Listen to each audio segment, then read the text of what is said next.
Vamos começar a nossa escola dominical. Hoje, dia 21 de julho de 2013, o penúltimo dia de estudarmos Daniel.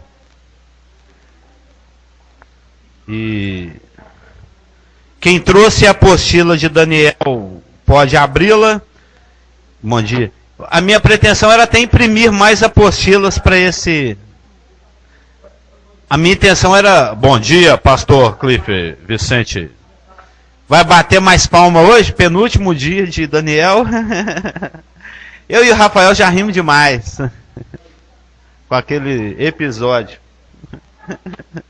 A Márcia está rindo até agora.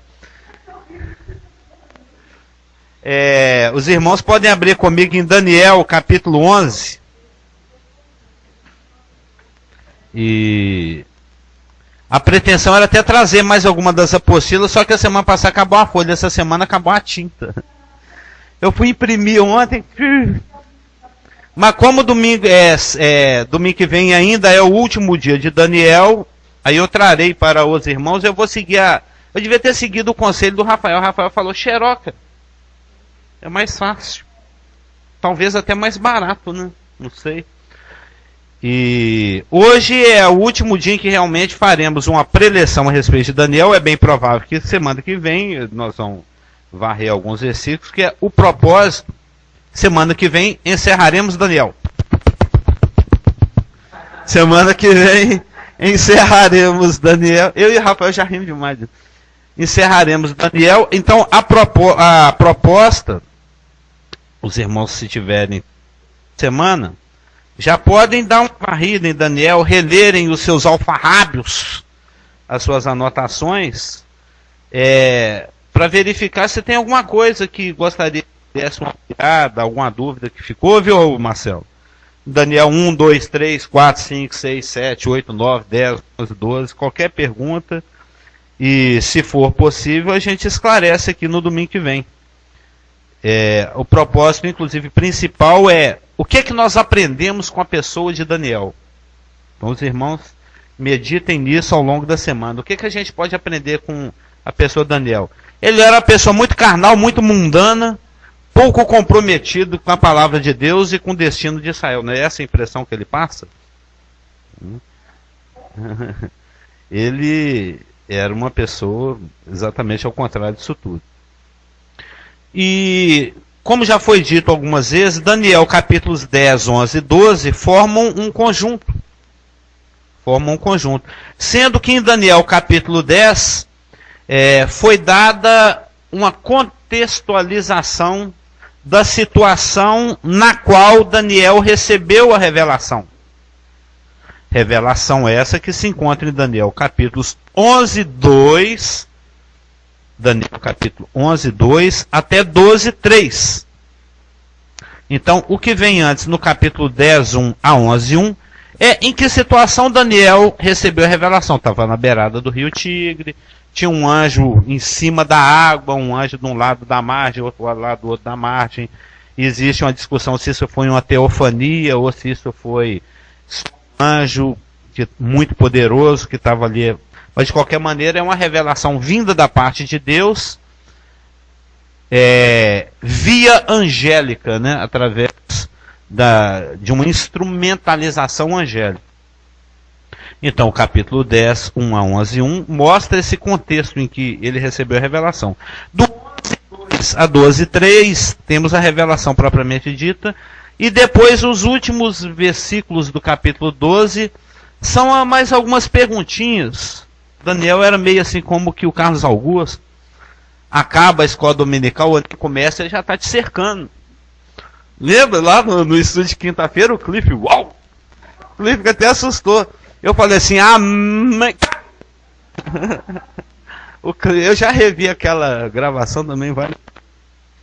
O Carlos Augusto esperou assim, quando eu já estava no meio da palavra, da última letra da sílaba amém, ele já tinha uma pergunta. O Daniel era bem. Ele tinha fome da palavra. Ele queria ser habitado ricamente pela palavra de Cristo. Então ele era extremamente comprometido com a sua nação, com a nação de Israel.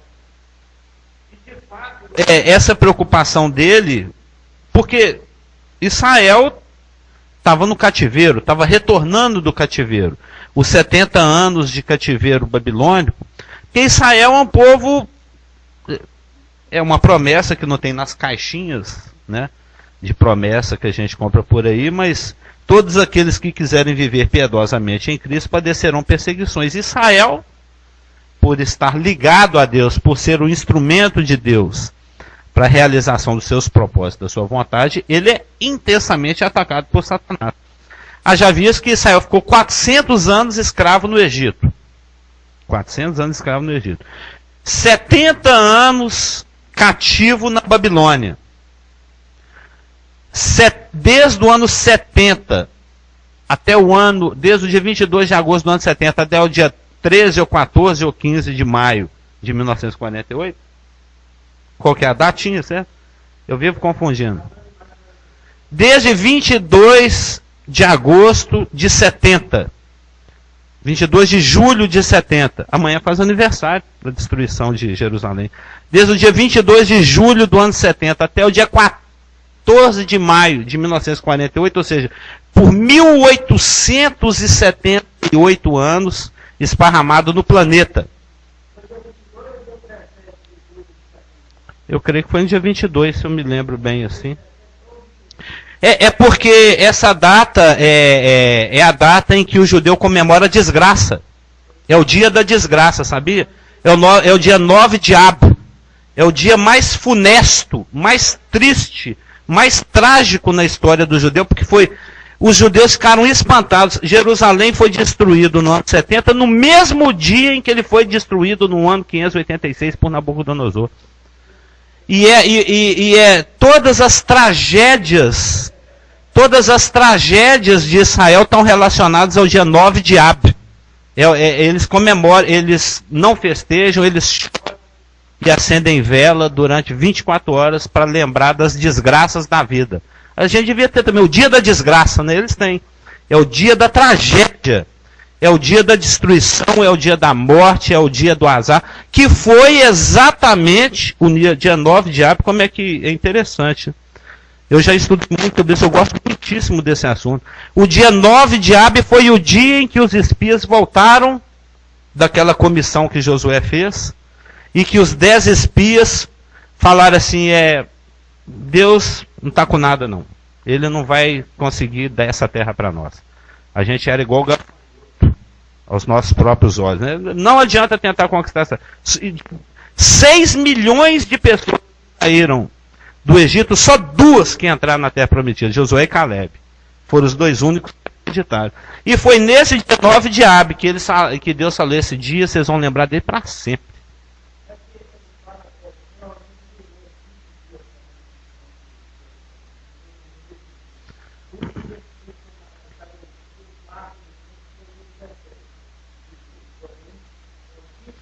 Na realidade, o cerco durou 7 meses, né? 7 legiões romanas cercaram Jerusalém por 7 meses, onde morreu 7 milhões de pessoas, no mês 7 do ano 70. Do dia 17 até o dia 22, né? Sim, dava para puxar com rodo. Mas Daniel está preocupado. Então, a nação de Israel passa por tantas vicissitudes. Gostou do vicissitude? Bom dia, Amâncio. Como diz o Augusto, a nação de Israel passa por tantas vicissitudes porque a existência da nação de Israel é indispensável para o cumprimento das promessas que Deus fez para Abraão, Isaac e Jacó. Deus falou para Abraão, repetiu para Isaac e repetiu para Jacó: a tua descendência eu vou dar essa terra para sempre. Então, se Israel deixar de existir, não tem como cumprir as promessas. Então a existência de Israel é fundamental. Como dizia o nosso antigo presbítero, é sine qua non, né? Não tem como acontecer sem que Israel exista. E Israel está voltando do cativeiro. um novo governo está sendo estabelecido, o governo Medo-Persa, em substituição ao governo babilônico. E Daniel, nacionalista que era, envolvido com as coisas de Deus e com as coisas de Israel e de Jerusalém, ele genuinamente, naturalmente, ele está preocupado. Ele está curioso, ele está indagoso, ele está querendo saber o que vai acontecer. E agora, como é que vai ser com Deus? Em resposta a essas santas inquietações de Daniel, a revelação do capítulo 9, que é a revelação das 70 semanas, revelação essa que mostra que Deus tem um quando. Tem um quando. Quando eu vou consumar o meu plano de Deus com a nação. E a revelação do capítulo 10, 11 e 12 mostra o como. O Daniel 9 mostra o quando e o Daniel 10, 11 e 12 mostra o como. Como vai ser? Com muita dor, com muita guerra. Sabá lembra? Sabá, um grande conflito. Sabazes estão determinados. Vai ser debaixo de muita pancada, de muito sofrimento, de muito sacrifício, de muita perseguição, muita espada, de muito sangue. Foi assim depois que Israel voltou do cativeiro, durante o período de reconstrução do templo, durante o período de expectativa e de espera do Messias. E irmãos, que é a revelação detalhada de Daniel capítulo 11, onde Israel ficava sob fogo cruzado. Reis se odiando, humanamente falando, são só circunstancialidades políticas. Mas a gente sabe que o fundo dessa questão é espiritual. O que se revela na história é um reflexo daquilo que fica acontecendo de forma celeumática no plano espiritual, né? De uma forma conflituosa no plano. O bicho está pegando aqui nesse exato momento, a gente está aqui, né? Alguns sonolentos, outros mais atentos, mas nós estamos aqui de boa, reunidos, em nome do Senhor Jesus Cristo. Então ele se faz presente nesse exato momento. Se ele se materializasse aqui, nós o veríamos, né? Mas nós cremos pela fé que ele está aqui, porque ele fala que está aqui, ele falou isso. Quando tiverem 2 ou 3 reunidos no meu nome, aí eu vou estar no meio de vós. Como nós não estamos aqui em nome de Maomé ou Krishna, nós estamos aqui em nome de Jesus Cristo, então ele está aqui. E existe um intenso conflito nesse exato momento no plano espiritual para que as coisas não aconteçam.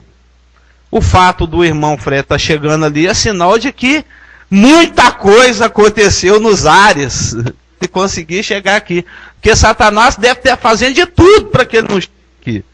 Nos últimos meses, nos últimos anos, nos últimos dias, nas últimas horas, no último minuto, o fato dele estar aqui é um fracasso para Satanás, amém? Cada um de nós. Evidentemente que Satanás deve ter pedido permissão para Elaine doente, para algum acidente, para o pneu posto furar no caminho. Chegar aqui é uma vitória espiritual, é uma vitória de Deus sobre Satanás, porque ele não tem interesse. Porque cada vez que nós estejamos aqui reunidos ao redor da palavra, nós nos tornamos bem-aventurados, a gente aprende mais, e a gente cresce mais, e a gente ouve mais. Vai perguntar? Eu podia fazer.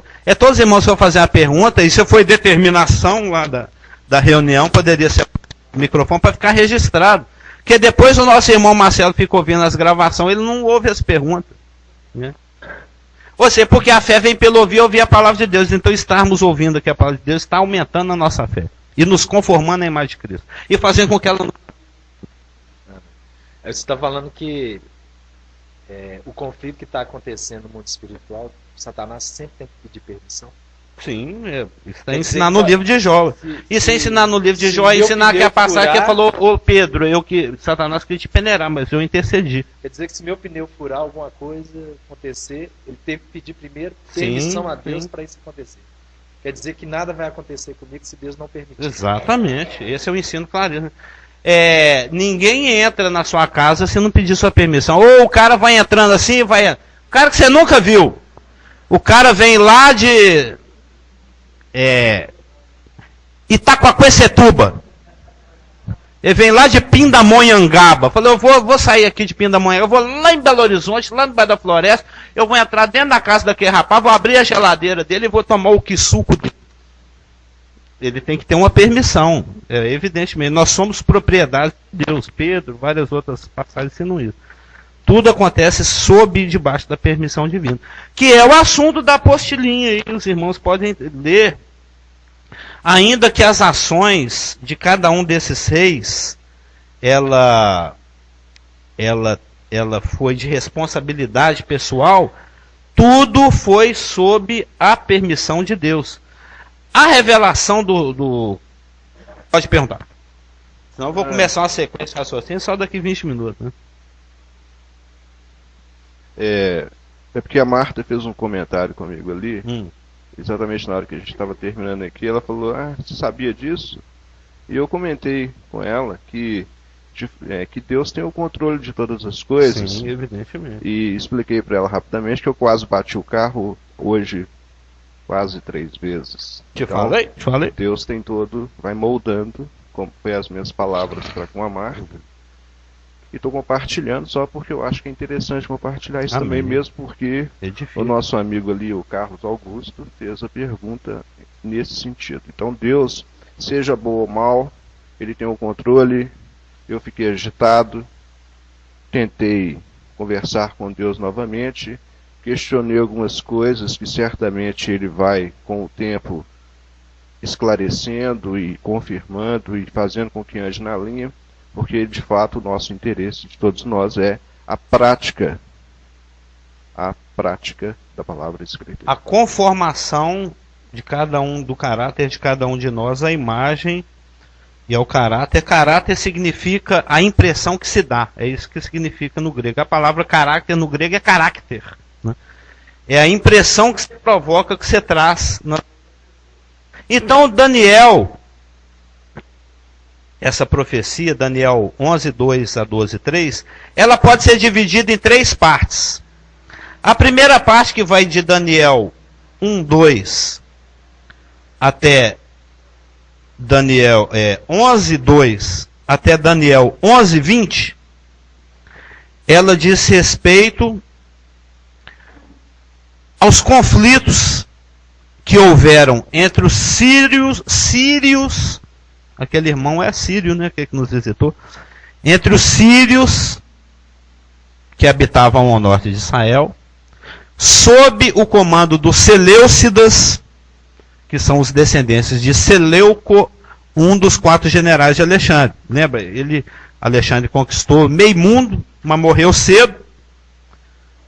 Então, como ele não tinha herdeiros, o seu gigantesco império foi dividido entre seus 4 generais. Cassandro, Lisímaco, Seleuco e Ptolomeu. Os Seleucos, os descendentes de Seleuco, ou os Seleucidas, eles habitavam ao norte de Israel. E os descendentes de Ptolomeu, os Ptolomeus, eles habitavam ao sul de Israel, no Egito. Ptolomeus no sul, Egito, os Seleucidas ao norte, Síria. E existia uma rivalidade muito grande. Ainda que o Império de Alexandre tenha sido dividido entre 4 generais, Cassandro lá na Grécia, Lisímaco na Ásia Menor, Seleuco com a Síria e Ptolomeu com o Egito, o que realmente atingia Israel tinha importância direta na questão profética, porque Daniel capítulo 11 fala a respeito do como o plano de Deus vai se desenrolar. E Deus faz isso, revela isso de forma muito detalhada. Quem realmente interessava no aspecto profético no seu relacionamento com Israel eram os do norte, os Seleucidas, e os do sul, os Ptolomeus. E existia uma rivalidade muito grande entre essas duas nações. Existia um conflito de interesses muito grande, porque tanto os do sul, os egípcios, os Ptolomeus, como os do norte, os sírios, os Seleucidas, eles tinham a mesma ambição. Recompor o império de Alexandre, mas sob a minha autoridade. Os seleucidas queriam reconquistar todo o Império Romano para eles. Os Ptolomeus também. Aí, quando um não quer, dois não brigam, mas quando dois quer, briga para valer, né? Então os dois tinham os mesmos interesses. Conquistar o mundo para mim. E a primeira coisa que eu preciso fazer para conquistar o mundo para mim é, primeiro, derrotar os Ptolomeus, derrotar os sírios, os seleucidas. E por seleucidas, derrotar os Ptolomeus, os egípcios. Aí ficou difícil. E o problema é que dois vizinhos barulhentos, dois vizinhos brigão e você ali no meio. Imagina dois vizinhos que se odeiam, morando um do seu lado, um do outro, e você ali no meio. Quando um jogar a pedra, alguma coisa vai cair no seu quintal também. E Israel ficou nessa situação. Sob muito sofrimento, sob intensa pressão. Porque quando um passava para bater no outro e apanhava, voltava e descontava neles. Foi o caso de Antíoco Epifânio. Antíoco Epifânio foi um protótipo de Cristo. Ele foi um protótipo do anticristo. Um tipo do anticristo. Então, Daniel capítulos 1 a 20 fala da guerra dos seleucidas contra os Ptolomeus e Israel apanhando no meio. Até que a profecia deu um zoom. Ela deu um zoom e se aproximou especificamente de um rei que governou do ano de 175 a 164. Que foi o Antíoco IV Epifânio. Que foi um rei sírio. Um rei seleucida. Um rei do norte. Terrível. Então, na página 4 aí da apostila, fala o seguinte, ó, por quase um século e meio, agora nós estamos entrando na segunda parte, que eu vou fazer de ampassar a primeira e a segunda, porque eu quero focar na última, que é a parte que é futura ainda. Durante um século e meio, a profecia veio se cumprindo. Ó. 7 anos depois se levantou Cambises, lá na página 1, 51 anos depois se levantou Xerxes, 56 anos depois, isso lá na página 1, aconteceu a invasão de Xerxes, 204 anos depois veio Alexandre o Grande. Aí a profecia vem numa contagem regressiva para Cristo, mas progressiva em relação à data em que ela foi dada. Vamos dizer que o ano 537, quando Daniel recebe a revelação, é o ano 0. E a partir dela, eu lancei na coluna mais da direita o seu cumprimento. Ainda 3 reis se levantarão. 7 anos depois, essa profecia começou a se cumprir. E foi se cumprindo por um século e meio. Um século e meio. 150 anos quase. De 323 até 176, essa briga. Esse ódio que não passa. Eu vou vingar meu pai, aí o outro ia vingar o neto, aí eu vou vingar meu bisavô. Aquelas briguinhas que não passa geração. É porque, às vezes é difícil você entender como é que famílias passam gerações e gerações e elas conseguem se comportar da mesma forma.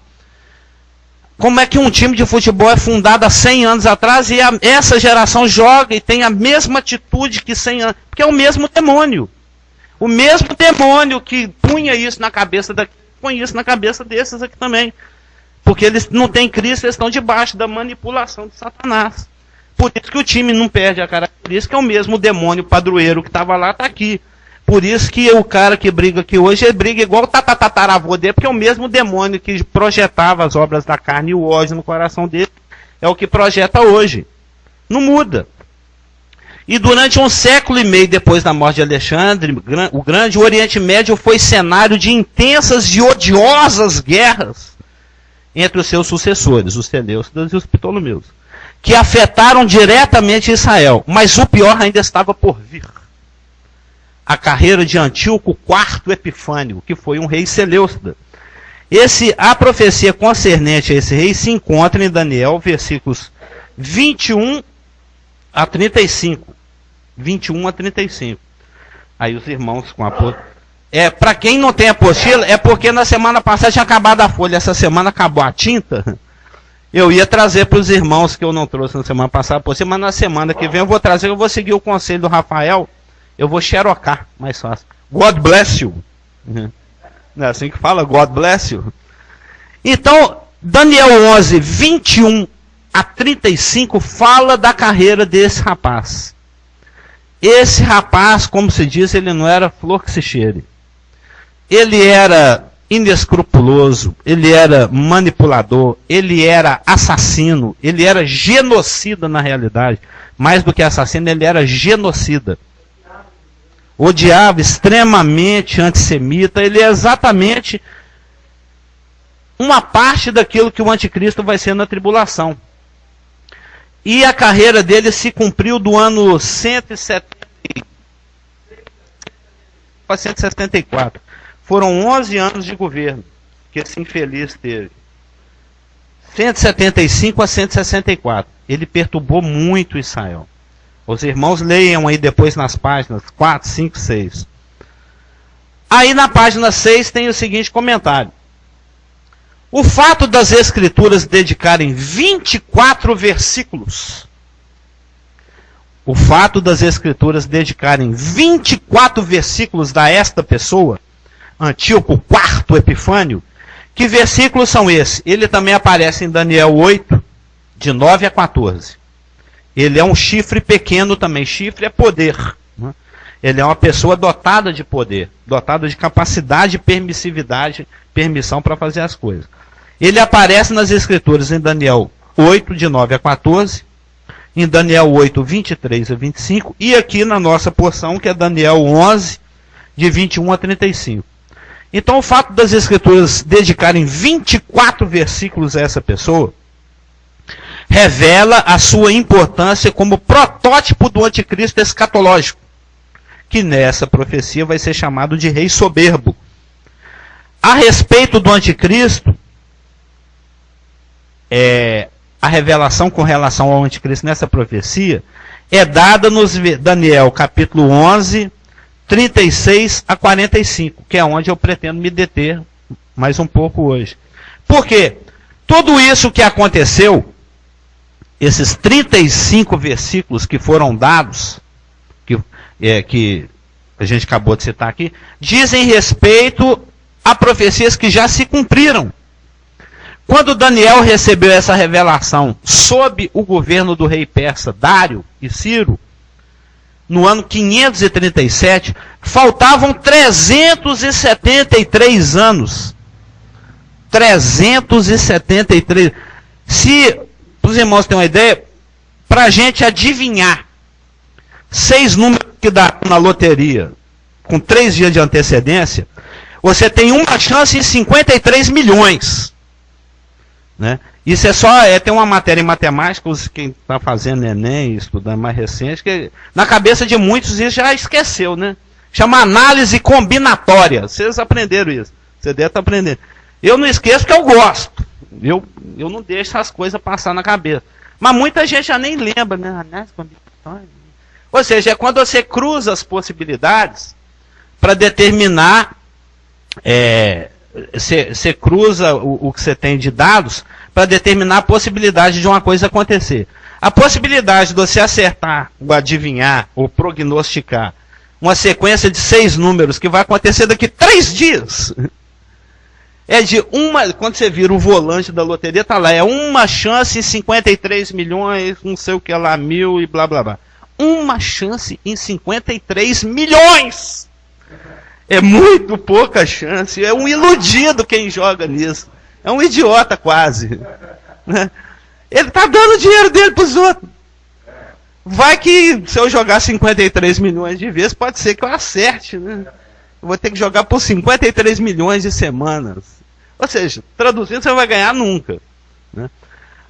Imagina acertar detalhadamente uma profecia com relação a povos e uma pessoa específica com 373 anos de antecedência.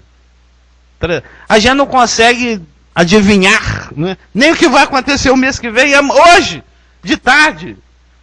Pode ser que quarta-feira eu seja cinza lá, a Marlúcia vai estar com um pote de cinza. Morreu, já cremou, já foi. Que isso acontece? Recentemente um amigo meu morreu. No domingo eu estava conversando com ele. Quarta-feira ele era um pote de cinza. Já tinha morrido, já tinha sido velado, já tinha sido cremado. E já era decoração. O cara virou decoração na casa, virou um pote de cinza. Ou seja, você não tem controle de nada. Ou você confia no Senhor, entrega para ele o controle das coisas. É como o nosso antigo pastor falar. Ou você vive um mistério da vontade de Deus, ou você vive em mistério. Vamos ver onde vai dar essa porcaria aqui, né? Pra sair tropeçando aqui, sair caindo, levantando e me esfolando. Mas a palavra de Deus é firme, ela é âncora, ela é luz. Ela nos traz a segurança. E tudo que foi profetizado do versículo de Daniel 11, 1 a 35, já se cumpriu. Já se cumpriu. Só faltam 36, 37, 38, 39, 40, 1, 42, 43, 4, 40. Só faltam 10 versículos para se cumprir. Para essa profecia fechar. E isso está lá no futuro. E hipoteticamente, quando isso acontecer, vai ser aproximadamente com 2.573. Eu até coloquei um aproximadamente aí, viu? Tem um símbolo de aproximadamente. Quando o versículo 11:45 se cumprir, vai estar se cumprindo uma profecia que foi dada aproximadamente, se aquela data hipotética for correta, com 2.573 anos de antecedência, 2 milênios e meio. Daniel chutava bem demais. É aquele lance que eu falei. Ele cobra o tiro de meta e guarda a bola lá no canto que a coruja dorme do gol adversário. Você já marcou um gol desse? Tem que ser muito bom de serviço.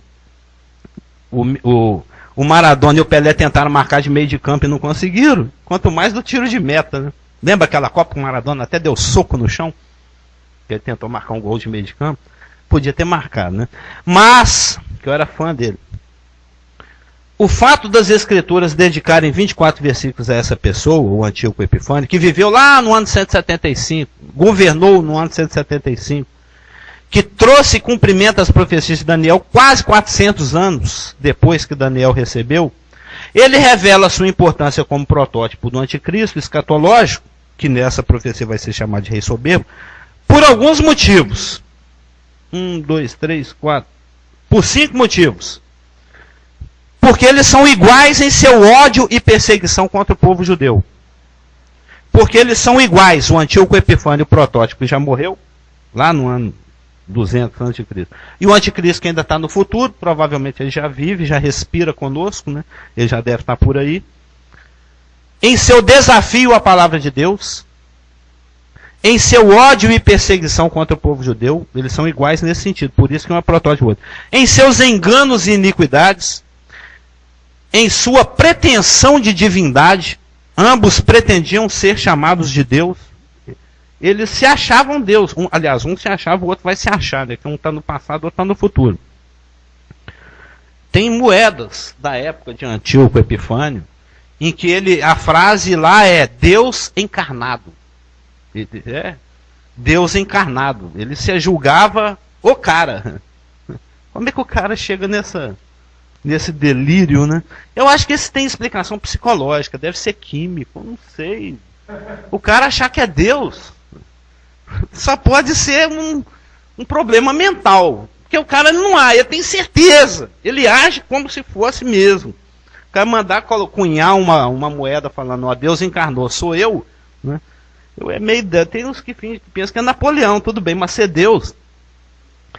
E em sua profanação do templo judaico.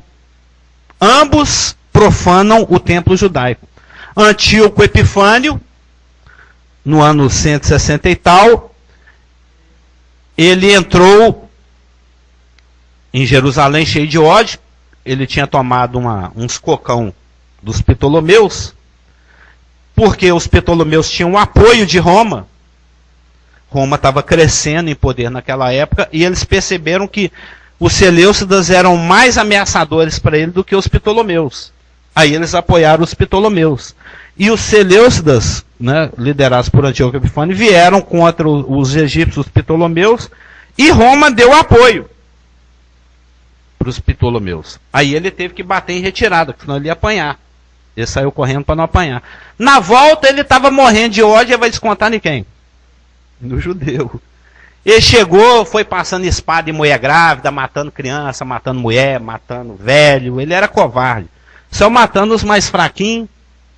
Foi um sanguicídio danado, né, genocídio, matou muita gente. O que o judeu mais odeia?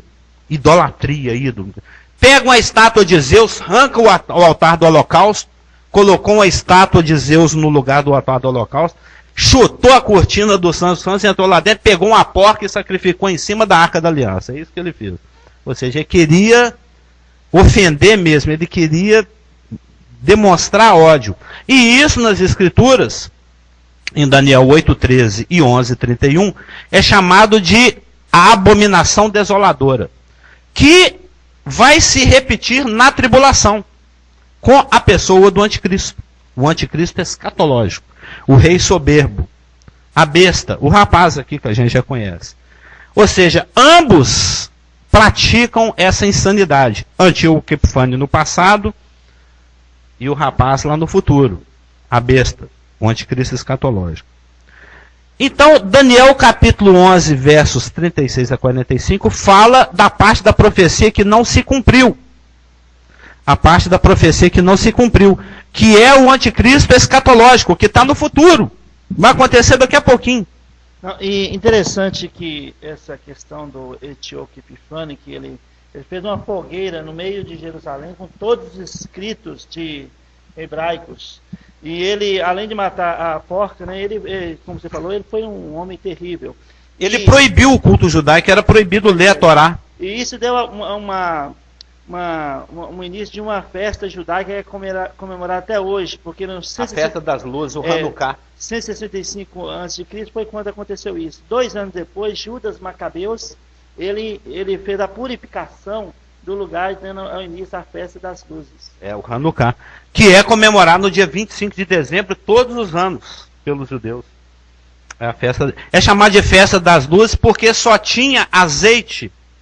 Porque para fazer o azeite, de acordo com os preceitos que estão em Levítico, tem um certo tempo. Os ungüentos lá, os aromas, os perfumes, os componentes do azeite, dos incensos, das coisas que são usadas no templo, tem um período de tempo para fazer e uma forma de fazer e com que fazer. Tem toda uma prescrição divina. Então você não pode pegar óleo de soja lisa e colocar lá numa menorá, entendeu? Mazola, não pode. Sim, exatamente por causa disso. Aí já foram contra a palavra, né? Aumentar 2 braços no amenorá, aquele candelabro. E ele só tinha um azeite para 1 semana, ou para 7 dias. E ia precisar de azeite para 3 semanas. Aí a coisa miraculosamente durou 3 semanas. E eles viram isso como um milagre e criaram essa festa, a festa das luzes, ou do Hanukkah, ou a festa da dedicação, que é comemorada pelo judeu todos os anos, no dia 25 de dezembro. Em comemoração a essa vitória de Deus sobre o Antíoco Epifânio. Porque ele tinha tudo para ganhar o jogo, e perdeu. É como certos times que chegam na final e perdem. Vai acontecer essa semana, se Deus quiser. Entendeu? Tinha tudo para ser campeão e perdeu, porque ele tinha exércitos e os macabeus tinham um bandinho de guerrilheiro. Um bandinho de guerrilheiro sem arma. E eles ganharam a guerra. Ganharam a guerra. Depois de 3 anos e meio de luta, ganharam a guerra. Então, os versículos 36 a 45 de Daniel capítulo 11 dizem respeito ao anticristo escatológico. Sendo que os versos 36, 37, 38 e 39 fala do seu caráter. Lá na página 8 fala: os versos 36 a 39 evidenciam o caráter e as atitudes do rei soberbo. E os versos 40 a 45 falam das suas ações na segunda metade da tribulação. Todas elas ligadas a conflitos bélicos. Bélicos, conflito, tiro, submarino, avião, conflitos bélicos, que serão frequentes e intensos neste período. Vide Mateus 24, né? Guerras e rumores de guerras. Vide Ezequiel 37 e 38. Vide Zacarias 12, 13 e 14.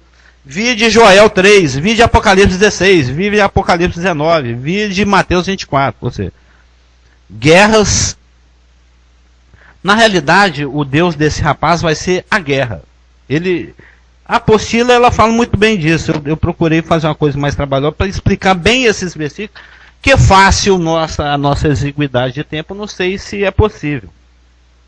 Mas vamos ler a profecia, né? Daniel, capítulo 11, versos 36 a 45, que falam a respeito da parte da profecia que não se cumpriu, que falam a respeito do anticristo escatológico, que falam a respeito da besta que sobe do mar, de Apocalipse 13, que falam do rei soberbo. O título dele aqui é o rei soberbo. Verso 36.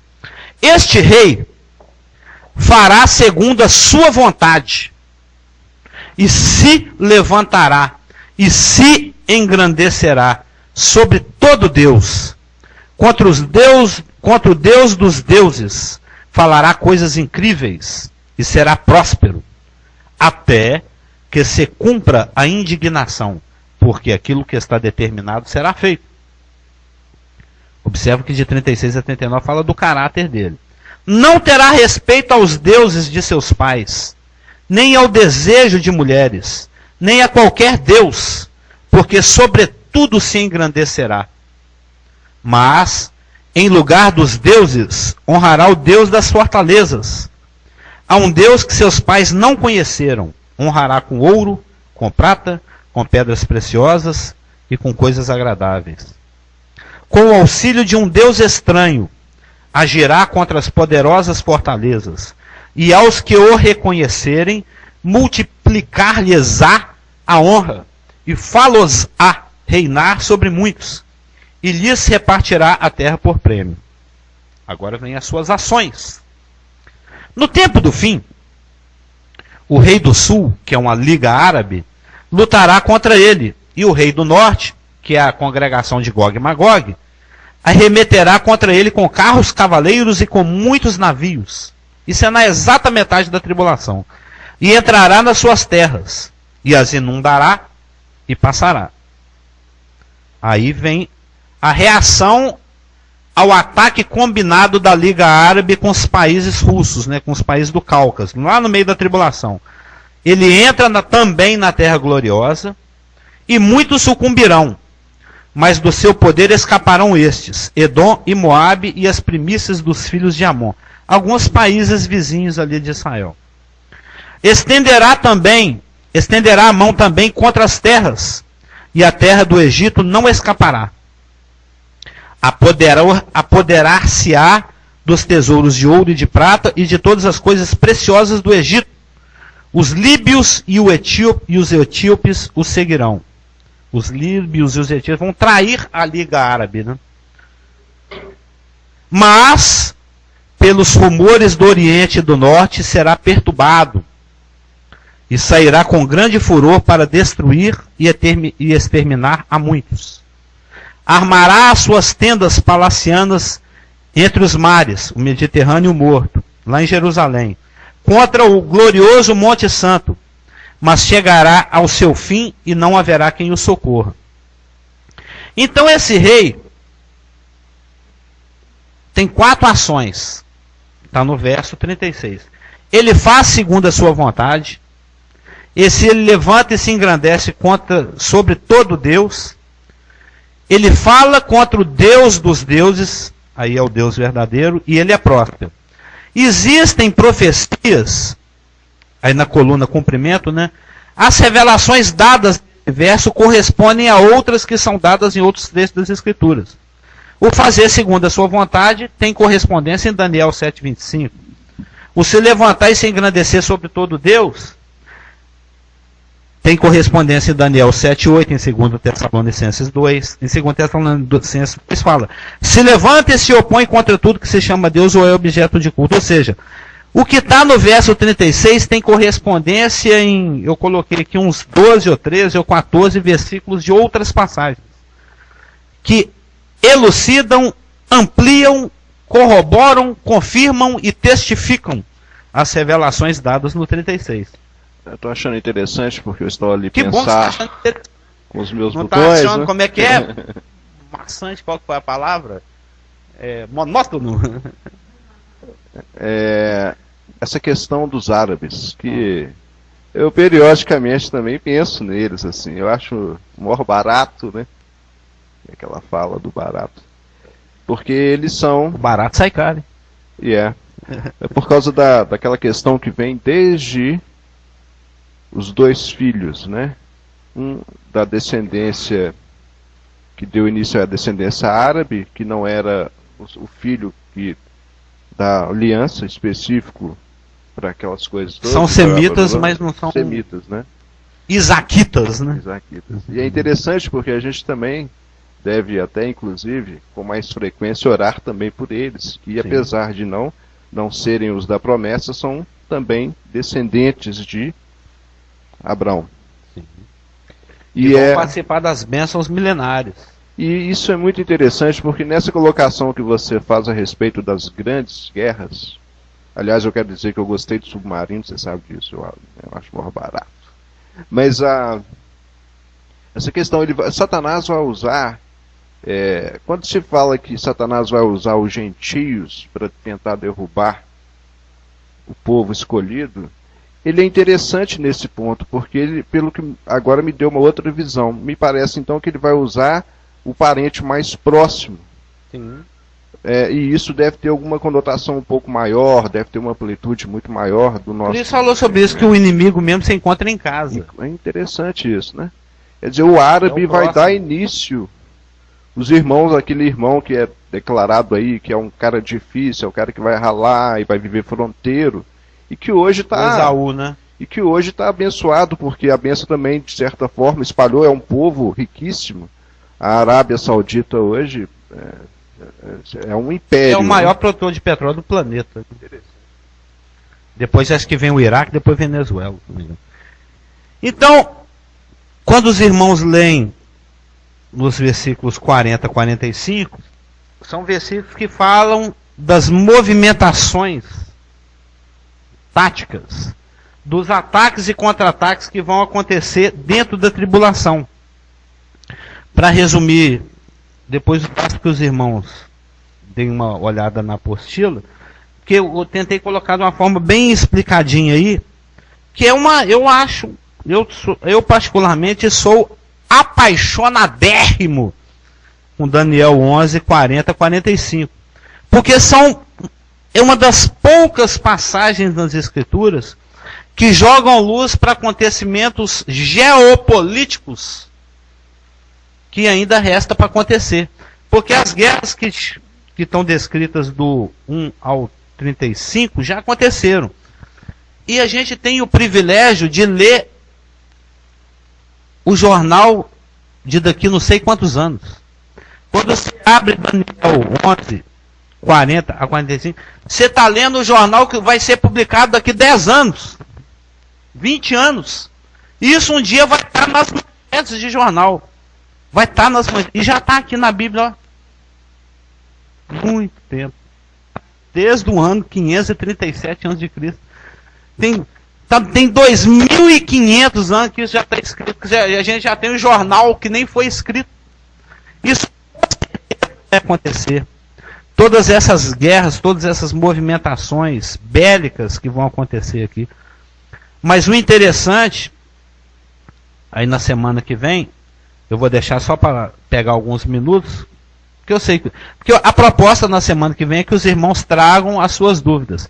Mas como eu sei que a turma é tímida, exceto alguns irmãos mais sem vergonha, que gostam, têm a curiosidade, isso é muito bom, de fazer suas perguntas e fazer os seus comentários, eu sei que vez por outra vai sobrar um tempinho, então eu vou fechar com os comentários que dizem respeito ao capítulo 12. Porque o que interessa aqui para Daniel, apesar de todas as guerras dos Seleucidas contra os Ptolomeus, apesar da intensa oposição do Antíoco Epifânio que aconteceu há 22 séculos atrás, apesar da das muitas guerras e da intensa oposição e do ódio do anticristo que ainda está no futuro, Israel vai continuar existindo. Israel vai continuar existindo. Simplesmente porque quem garante ele é Deus. Satanás tem 4.000 anos que ele está tentando destruir esse povo. Assim que Deus chamou Abraão e fez uma promessa de um filho, ele já tentou misturar a mulher do Abraão com um faraó. Bateu a barriga do Abraão, roncou, falou: desce para o Egito. No Egito tem comida. Chegou lá, ele jogou cobiça no olho do faraó com a mulher do Abraão. Falou: eu tenho que acabar. Deus não pode ganhar essa guerra. A palavra de Deus não pode se cumprir. Então ele já lançou engano no coração de Abraão, lançou ódio entre irmãos, ficou cativo 400 anos, foi cativo 70 anos, ficou esparramado no mundo, tem usado todos os séculos, o tempo todo, todos os povos para ver se esse povo não conseguiu e não vai conseguir, porque se ele conseguir, Deus se torna um mentiroso e ele tem que descer do trono. Porque ele falou: eu vou dar essa terra para sua descendência, seus filhos vão ser muitos. E eu já li um livro onde um autor fala assim: você sabe qual que é a maior prova de que Deus existe? O judeu. Quando o judeu falou: Deus existe. Se deu no mundo é porque Deus existe, porque não era para ter mais não. O que esse povo já passou não era para ter mais. E a profecia de Daniel 10, 11 e 12 é uma profecia que revela a fidelidade de Deus, o zelo de Deus por sua palavra, e foi uma revelação que trouxe a tranquilidade e o coração e a segurança no coração de Daniel de que no final vai dar tudo certo. Vai ter muita oposição, mas no final vai dar tudo certo. Acabou, mas tem aquele lance da reunião, de se levantar por último comentário, pode. O lance é o seguinte, o que eu fico intrigado, isso realmente me intriga. Eu não entendo como é que Satanás, sabendo disso que vai acontecer, vai fazer exatamente o que está escrito. É o mistério da iniquidade, né? Sim. É o chamado mistério da iniquidade. Porque, às vezes, me dá a impressão, é uma coisa pessoal, é que ele não tem acesso a isso. Como, por exemplo, como ele tá na área superficial, a primeira camada, que são o céu, a impressão que dá é que ele não tem acesso. Por exemplo, quando a gente se reúne e comenta a respeito de Deus, parece que há a impressão que me passa é que há um bloqueio de proteção. É como se isso fizesse uma redoma de vidro. Mas isso não é bíblico. E que o certo é que ele sabe. Que ele não, porque é interessante como é que ele tão detalhado, as coisas se cumprindo, e ele sabendo que está aí, e ele vai exatamente aí. Assim como a geração de Jesus sabia que ele era Deus, mas pregaram ele na madeira do mesmo jeito. Exatamente.